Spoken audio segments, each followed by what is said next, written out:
जय श्री कृष्णा प्रिय भक्तों, आज हम सुनेंगे वैशाख मास कथा का अध्याय 27। कार्तिक शुक्ला प्रतिपदा और यमद्वितीया के कृत्य तथा बहन के घर में भोजन का महत्व।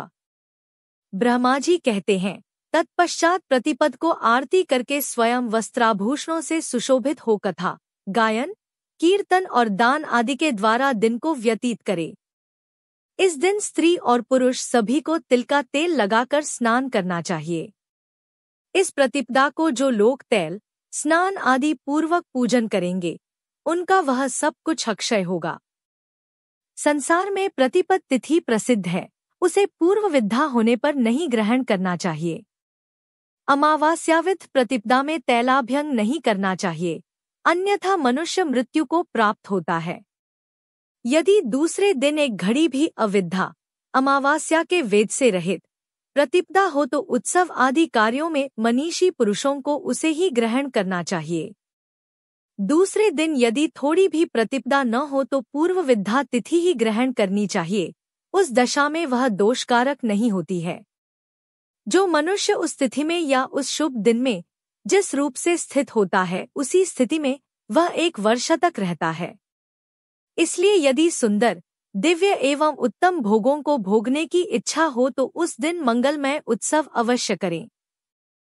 प्रातः काल गोवर्धन की पूजा करें।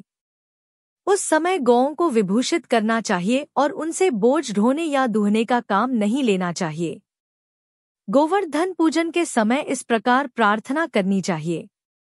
गोवर्धन धराधार गोकुलत्राणकारक, विष्णु बाहुकृतोच्छ्राय गवा कोटिप्रदो भव, या लक्ष्मीर्लोकपालाना धेनुरूपेण संस्थिता, घृतं वहति यज्ञार्थे मम पापम व्यपोहतु, अग्रता संतु में गावों में संतु पृष्ठता, गावों में हृदय संतु गवा मध्य वसाम्यहम्। पृथ्वी को धारण करने वाले गोवर्धन, आप गोकुल की रक्षा करने वाले हैं। भगवान विष्णु ने अपनी भुजाओं से आपको ऊंचे उठाया था। आप मुझे कोटि गोदान देने वाले हो। लोकपालों की जो लक्ष्मी यहाँ धेनु रूप से विराज रही है और यज्ञ के लिए घृत का भार वहन करती है, वह मेरे पापों को दूर करे। गायें मेरे आगे हों, गायें मेरे पीछे हों, गायें मेरे हृदय में हों और मैं सदा गौओं के मध्य में निवास करूं। इस प्रकार गोवर्धन पूजा करके उत्तम भाव से देवताओं, सत्पुरुषों तथा साधारण मनुष्यों को संतुष्ट करे। अन्य लोगों को अन्नपान देकर और विद्वानों को संकल्पपूर्वक वस्त्र, तांबूल आदि के द्वारा प्रसन्न करे। कार्तिक शुक्ल पक्ष की यह प्रतिपदा तिथि वैष्णवी कही गई है। जो लोग सब प्रकार से सब मनुष्यों को आनंद देने वाले दीपोत्सव तथा शुभ के हेतुभूत बलिराज का पूजन करते हैं, वे दान, उपभोग, सुख और बुद्धि से संपन्न कुलों का हर्ष प्राप्त करते हैं और उनका संपूर्ण वर्ष आनंद से व्यतीत होता है।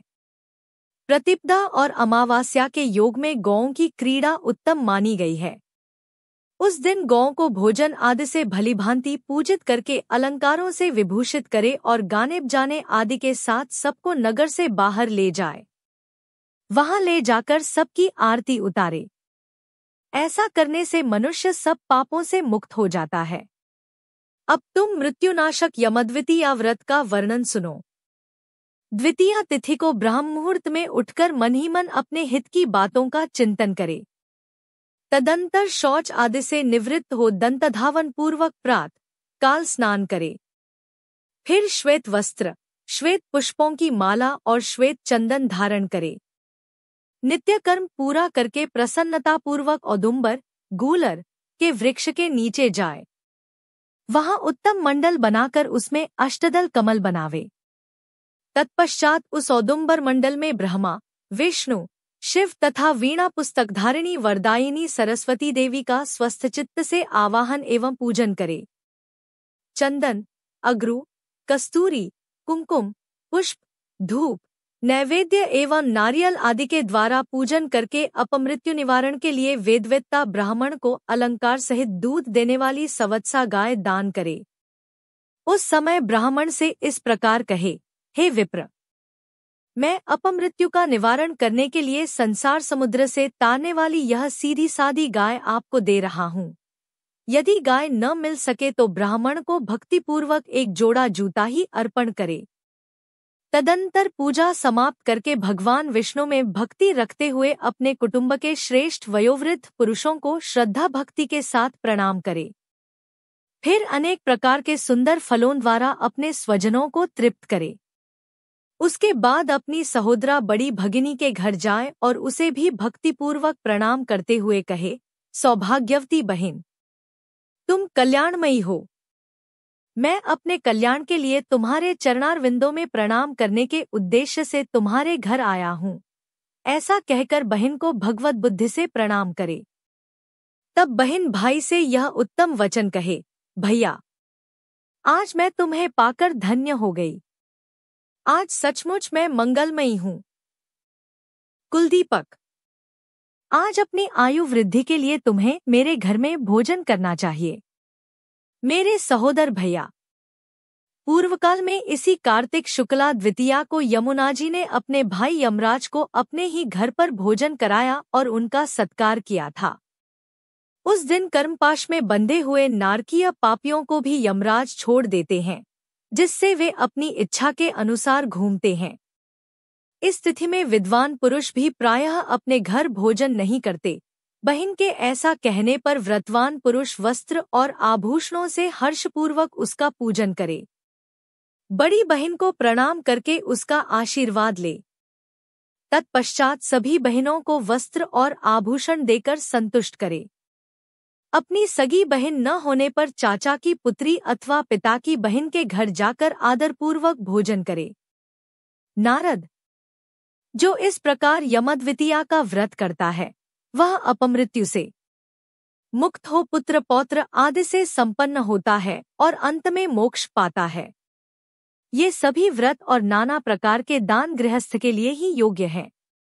व्रत में लगा हुआ जो पुरुष यमद्वितीया की इस कथा को सुनता है, उसके सब पापों का नाश हो जाता है, ऐसा माध्व का कथन है। कार्तिक शुक्ल की द्वितीया को यमुना जी में स्नान करने वाला पुरुष यमलोक का दर्शन नहीं करता।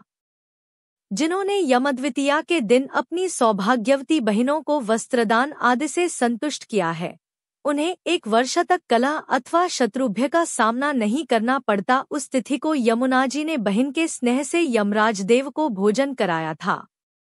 इसलिए उस दिन जो बहन के हाथ से भोजन करता है, वह धन एवं उत्तम संपदा को प्राप्त होता है। राजाओं ने जिन कैदियों को कारागृह में डाल रखा हो, उन्हें यमद्वितीया के दिन बहन के घर भोजन करने के लिए अवश्य भेजना चाहिए।